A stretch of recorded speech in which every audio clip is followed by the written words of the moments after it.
புரட்சி தலைவரின் பிறந்த நாளில் தீய சக்திகளை தேர்தல் களத்தில் அப்புறப்படுத்த கழக நிர்வாகிகளும் உடன்பிறப்புகளும் சூளுரை ஏற்க வேண்டும். புரட்சி தலைவர் எம்ஜிஆரின் 107வது பிறந்த நாளை முன்னிட்டு கழக நிர்வாகிகள் மற்றும் உடன்பிறப்புகளுக்கு பொதுச் செயலாளர் மடல்.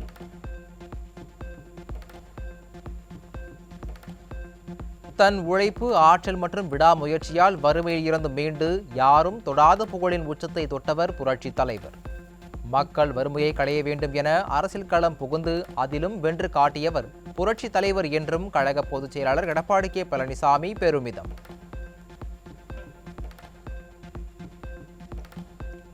தமிழ்நாட்டில் விடியா திமுக அரசு மக்களை வாட்டி வதைக்கின்ற கொடுங்கோல் ஆட்சியை நடத்தி கொண்டிருப்பதாக எதிர்க்கட்சித் தலைவர் எடப்பாடி கே பழனிசாமி குற்றச்சாட்டு.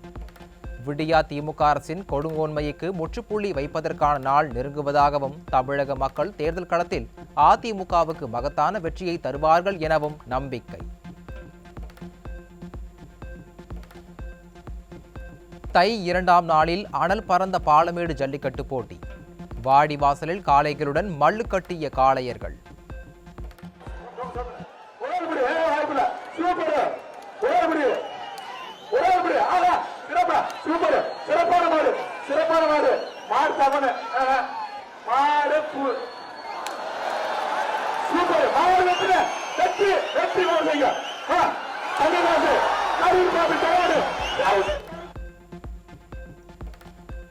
பாலமேடு ஜல்லிக்கட்டு போட்டியை நேரலை செய்வதற்காக ஒதுக்கப்பட்ட தொலைக்காட்சி ஒளிப்பதிவாளர்களுக்கான மேடை சரிந்தது.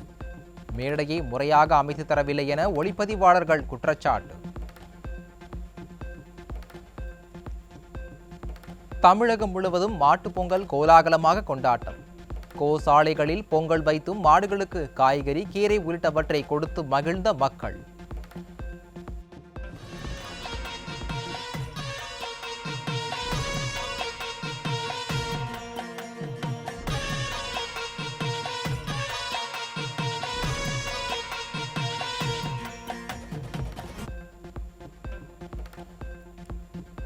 தமிழகம் முழுவதும் மீன் மற்றும் இறைச்சி கடைகளில் அதிகாலை முதலே குவிந்த மக்கள்.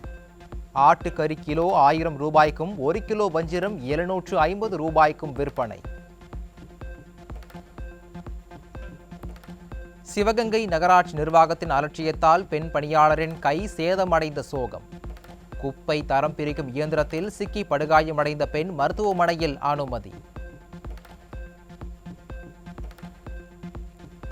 திண்டுக்கல் வடமதுரை அருகே பள்ளி மாணவியிடம் பாலியல் சீண்டலில் ஈடுபட்ட திமுக ஊராட்சி மன்ற துணைத் தலைவர்.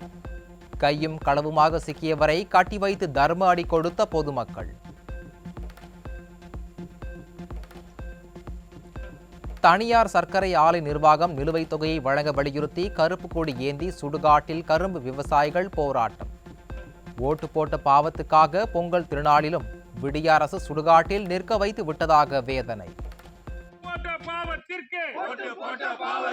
சுடுகாட்டில் நிக்கிறோம், தாரை ஆலைக்கு அனுமதி கொடுத்து ஊரா தானே சுடுகாடாக மாற்ற போராட்டம், கரும்பு விவசாயிகள் போராட்டம்.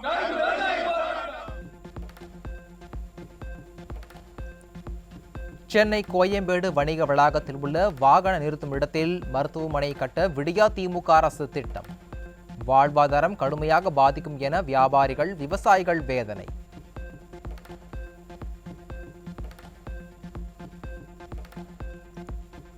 மலேசியாவில் இருந்து திருச்சிக்கு விமானத்தில் கடத்தி வரப்பட்ட 76 லட்சம் ரூபாய் மதிப்பிலான 1200 கிராம் தங்க நாணயங்கள் பறிமுதல். இருவேறு விமானங்களில் 30 தங்க நாணயங்களை கடத்தி வந்த 3 பயணிகளிடம் தீவிர விசாரணை.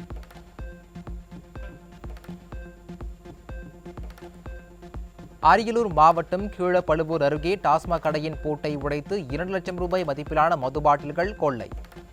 காவலாளியின் கை கால்களை கட்டி போட்டு கொள்ளையில் ஈடுபட்டவர்களுக்கு போலீஸ் வலைவீச்சு.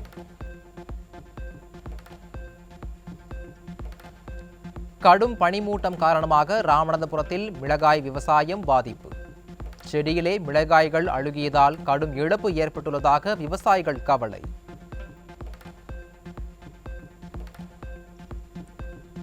கடலூர் மாவட்டம் சேத்தியாத்தோப்பு அருகே கூட்டுறவு சர்க்கரை ஆலையில் கரும்புகள் அரவை செய்யப்படாத அவலம்.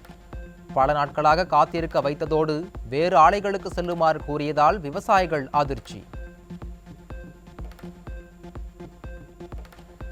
ஆந்திர முன்னாள் முதல்வர் சந்திரபாபு நாயுடு மேல்முறையீட்டு வழக்கு. மாறுபட்ட தீர்ப்பால் தலைமை நீதிபதி அமர்வுக்கு மாற்றம்.